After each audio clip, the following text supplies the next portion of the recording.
Hey guys, Blue Parappa back with Dream Daddy to our favorite dad book page. Because of our whole premise that we're just gonna try to date every dad once to avoid awkward barbecues. Last time, we went on our fated date with Robert. We yelled at a movie, I threw a rock at a car, we accidentally ditched Joseph's wife and she was mad at us, but I got a really good rank anyway, so suck it, Mary.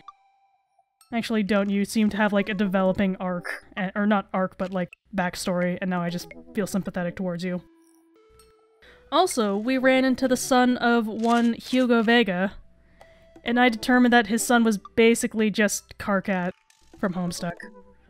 And all of you watching were like, oh no. We're watching a series from someone who, like, read Homestuck and admits they liked it. That must have been quite the revelation for you. And I'm sure none of you are watching anymore, except for the people I can literally nag to watch this, so... let's get this over with. Hugo Vega. Middle school teacher, high school teacher, writer of scholarly articles on 18th century literature for various esteemed publications. If you're here to tell me that my son put a cherry bomb in your trash, I know, and I'm sorry. On a Friday night you were most likely to brew some strong tea and paint my miniatures.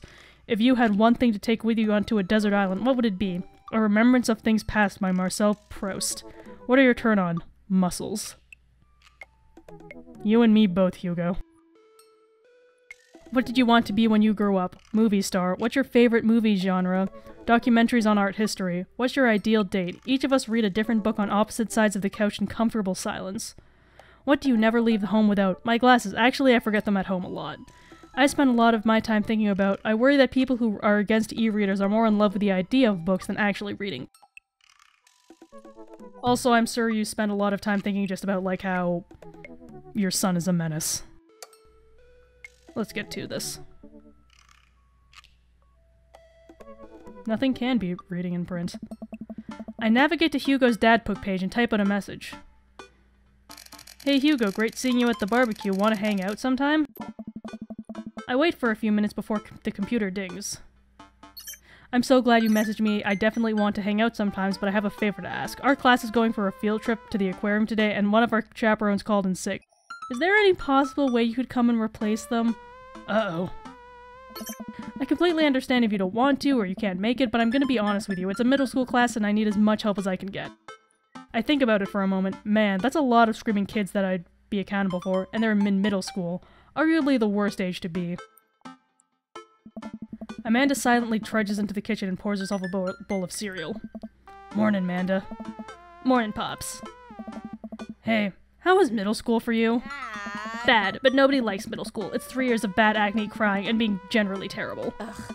Everyone sucks, no self-awareness, it's just a bunch of hormonal teenagers locked into a gross old building for 40 hours a week, doing long division and starting fights over, I don't know, pizza day, top 40s pop.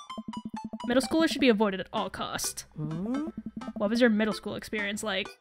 I don't remember. I didn't like it. I thought it was fine. This is our daughter. If we can't be honest with her, we can't be honest with anyone.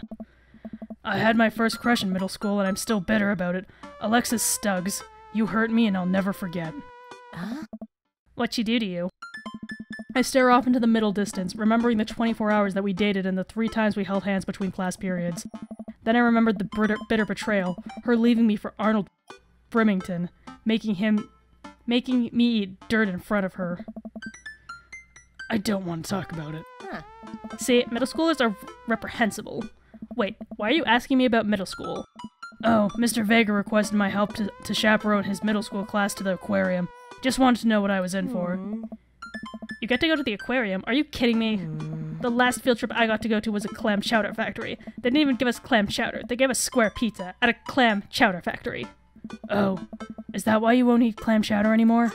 No, it's because Bobby Wellington threw up in one of the vats of clam chowder and I'm the only one who saw it happen. It haunts me. Right. Let's leave that story firmly in the past. Anyway, you should just do it. Mr. Vega sounds like he could really use the help. Plus you get to hang out with cool fish. Amanda, I kind of get weird about aquariums. The ocean makes me nervous. What, are you worried that a whale is gonna pop out of the touch tank and swallow you whole? Well, I mean... No, we're gonna keep it down today. Keep the trash down. Don't you put fear into my heart. Well, do they have penguins there? Yes, they have penguins there. Yeah. Then it's settled. Penguins outweigh fear of the ocean. I sit back down at the computer and let Hugo know I'm available. He tells me to meet him at the aquarium and gives me the address. I grab my keys and kiss Amanda on the forehead before I head out. I arrive at the aquarium to find that the school buses have beaten me there. Preteens hurtle around their teachers in small groups, yelling at each other and goofing off. Every teacher looks like they're at their wits' end. Hugo jogs up to me, looking frazzled. I'm so glad you're here. Hugo. It's been a debacle all morning. We're short-handed and most of the kids won't stop screaming, as I'm sure you know is the case with all middle schoolers. I lived through Amanda at 12. I'm all too familiar. Great. Well, if it's you and me chaperoning a group of 10 kids, they're over here. Hugo walks me over to a gargle of preteens who are still sitting on the ground playing with their phones. They're not kicking each other like some of the other groups, so we're off to a good start. Can you guys put your phones away? All the kids look up for a moment to stare at Hugo, then they go back to the phones texting. At least they're quiet. Too quiet. These guys are up to something. I can feel it. There's no way. They're too busy thinking about not getting food stuck in their braces to pull any stunts. It's middle school after all. We'll see. The classes start filling into the aquarium, and Hugo hands out massive stapled packets of paper to each kid. These are due at the end of the field trip. Yes, this will be for a grade. No, you can't borrow a pencil. The kids collectively groan and grab a sheet from Hugo. What's in the packet? Honestly, it's just busy work so the teachers can have a moment's reprieve. I think one of the questions asked them to sit quietly for 10 minutes to think about the Great Barrier Reef. Teacher hacks. I like that. Wait, I thought you were an English teacher. What does the aquarium have to do with books? We just did a unit on the old man in the sea. Nothing quite like introducing kids to the futile perseverance of human spirit by making them pet stingrays. It gives us time to check out some of the exhibits. Well, come on, they have a phenomenal selection on tropical fish. While the kids sit on the floor and pretend to do their assignments, while they text, Hugo and I wander into a large tank filled with a brightly colored fish. Hugo points out a brown and white fish with long spines. That right there is a lionfish. Did you know that their stomachs can expand up to 30 times in size? Whoa. Hey. Their spines are venomous too. Nature is hardcore. You think that's bad? Take a look at this one over here. Hugo points to a spiny, grumpy-looking fish hanging out near the bottom of the tank. That's a stonefish, the most venomous fish in the world. And they just, keep it here? Oh, they're relatively harmless so long as you don't step on them. What happens if you step on them? Tissue necrosis. Cool. Nature is wild. Man, Hugo seems to know a lot about fish. I feel the overwhelming need to impress him. Hey, see that fish over there? That one. Yeah, that's the American longfin blue-nosed wiggly fish, humped wrassie. Should have paid more attention on those fishing trips, Glagio. I like this one, because then we can, pass it off as a joke when we're wrong. Yeah? Did you know that? Paranormal fish trivia. Psychiatric fish trivia. Political fish trivia. Don't talk about politics on the first date, Glagio. Come on.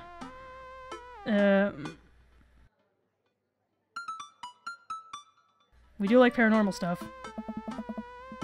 This fish leaps upside down, but contrary to popular belief, it is not an actual vampire. That's the vampire fish. Wait, are you serious? Serious as a heart attack? Absolutely not. I'm playing it for the gag here. Yes. Ha! Good one. We lead the kids to another room. Sharks, sea turtles, eels, and other marine life swim around in a massive floor-to-ceiling aquarium. The kids begin trying to take selfies with the sharks. Hugo leaves my side to separate two kids who started fighting over a Capri Sun. I walk around the room reading the tiny little blurbs about different fish swimming inside the enclosure. After a while, I look around and see Hugo again. He's gazing up at the aquarium in childlike wonder. The ripples in the waters cast blue moving shadows across his face. For someone surrounded by angry hormonal preteens, he looks completely peaceful. He looks really cute in this light. I hope he doesn't notice me staring. Wow. I walk over to join him. Beautiful, isn't it? I'd rather stare at you. We can learn a great deal from the other ocean. Are those two sharks kissing?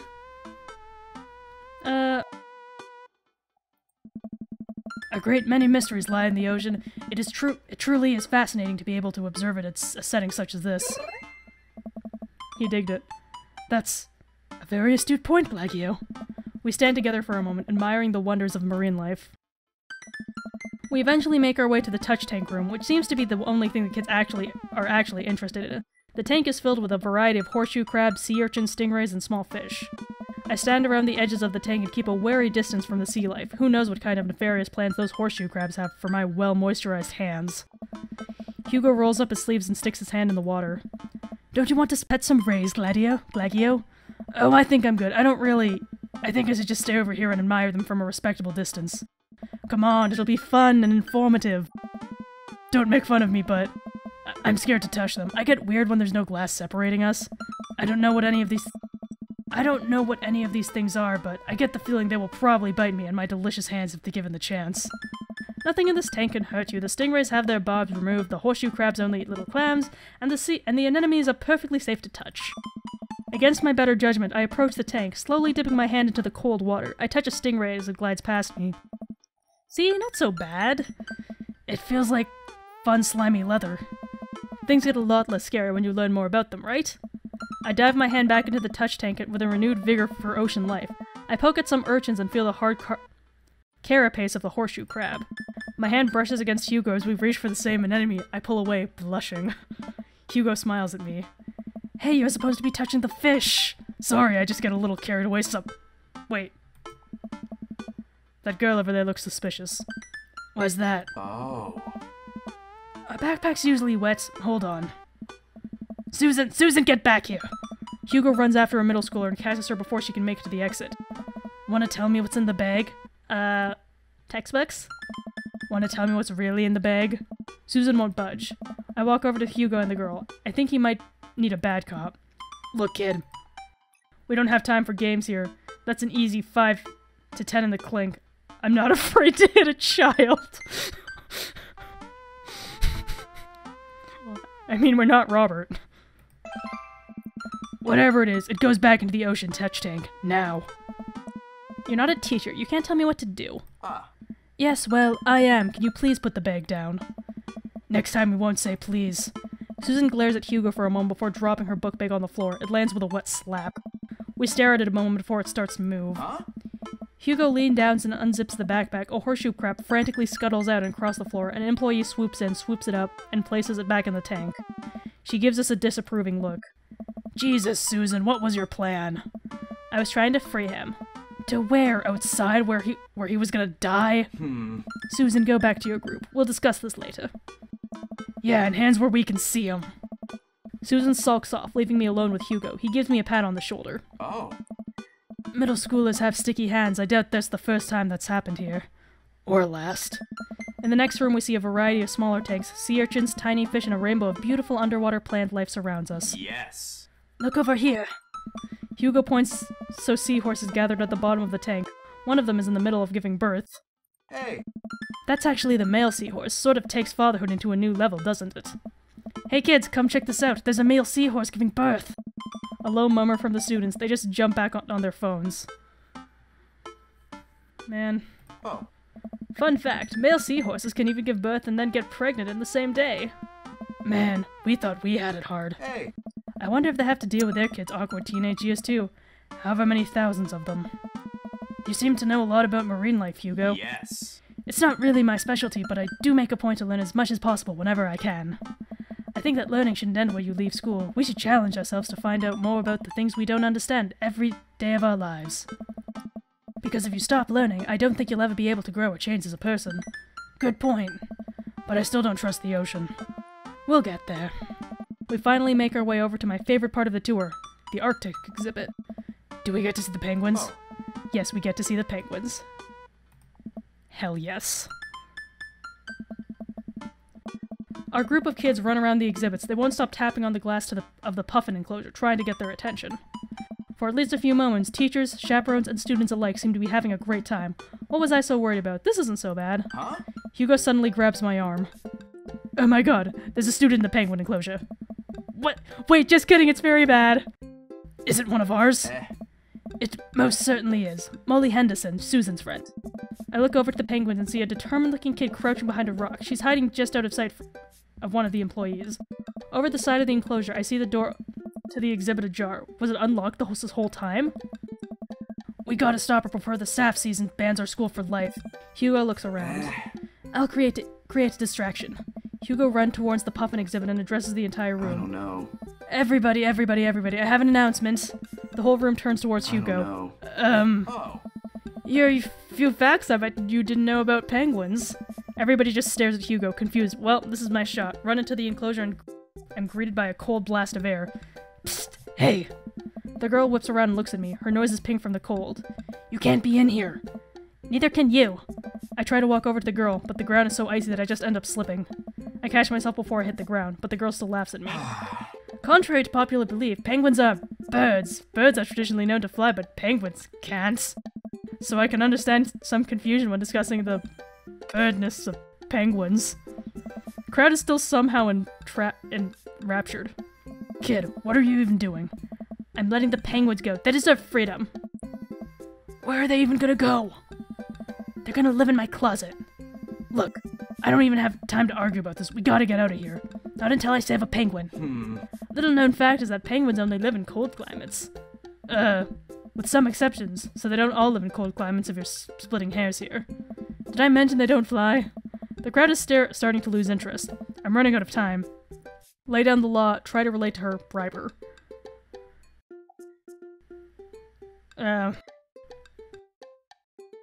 Middle schoolers don't relate to anybody, because they have no self-awareness. She don't care about that shit. We gotta I will give you $20 right now if you leave with me. Molly thinks for a second. Okay, well give it to me right now. I reach into my pocket and pull out everything I have, examining each bill. Okay, well I have $12 in the change. Also there's a button here. Is that enough? Pay me the other 8 later and we have a deal. Move to shake on our agreement before I suddenly realize there's a wave of penguins on their way out of the enclosure. We're going to have to block these birds. Oh no. Block that bird!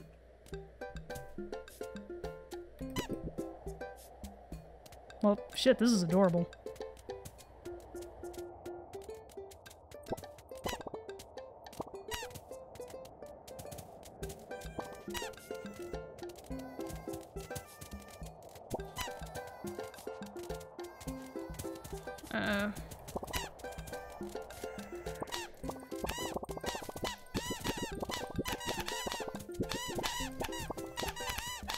Okay. I feel like there was a strategy to this. I have given up on that. Just no. No. No. How? No. No. No. No. No. No. No. No. No. No. No. No. Drive that team!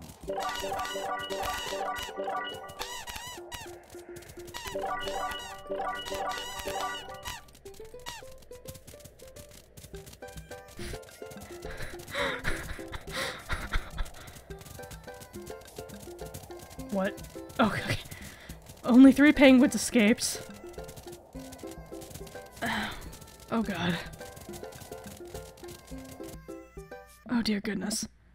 Whew, glad that's over. Just in time, too. Looks like Hugo is wrapping up his diversionary penguin speech. Hey. And that's why I think penguins are one of the best animals in the world. A few people in the audience clap out of a sense of duty. Everyone starts dissipating. Hugo spots us from across the way and runs over. Molly, what were you doing in there? I was liberating the animals, Mr. Vega. You realize that the penguins can only survive in Arctic temperatures, right? You would have a dead penguin on your hands. Well, it was the thought that counts. No, Molly, it wasn't. Molly turns to me. You owe me $8. What? What? Just... I'll pay you later, kid. Molly runs off towards Susan. I suppose that... So they can compare animal thief notes. You're not off the hook, Molly. Oh. Glagio, did you just bribe a child? I bribed a child. I don't know what she's talking about. You can't play by the rules when there's penguins on the line. We're panicking. Listen, man. We've all done dark things in our lives. I'm not the young, bright-eyed youth I used to be.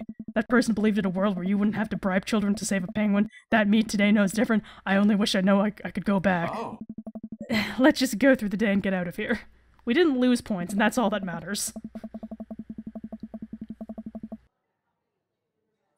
With the day finally coming to a close, the whole field trip is ushered through the gift shop, and we make our way back to the school buses.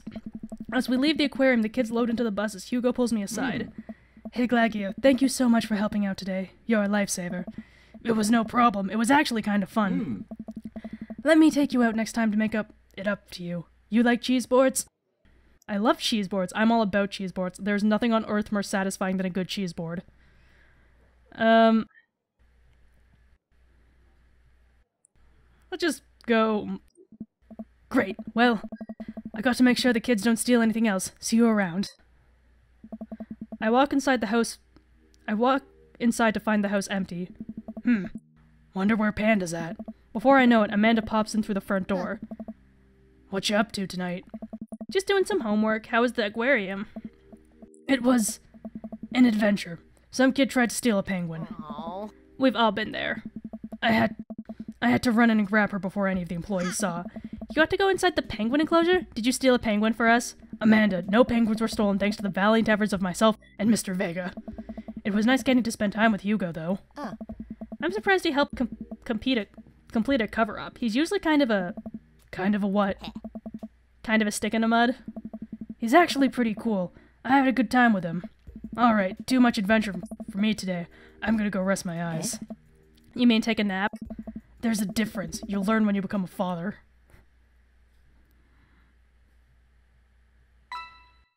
Date complete.